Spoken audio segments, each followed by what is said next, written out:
চালের গুঁড়ি গুলিয়ে নিয়েছি আর এখন বানাচ্ছি সাজ পিঠে। এই যে অলরেডি এক খোলা হয়েও গেছে আর এই যে গ্যাসে বসানো আছে।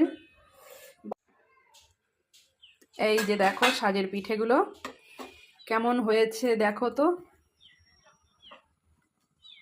এই দেখো কেমন সুন্দর উঠে যাচ্ছে প্রত্যেকটা পিঠে, দেখো দেখতেই পাচ্ছ। এই দেখো, এই দেখো।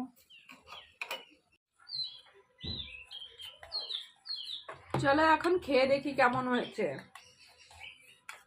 মানে গুড় নেই, চিনি দিয়ে দুধ দিয়েই সারিয়ে দিচ্ছি, বুঝতে পেরেছো?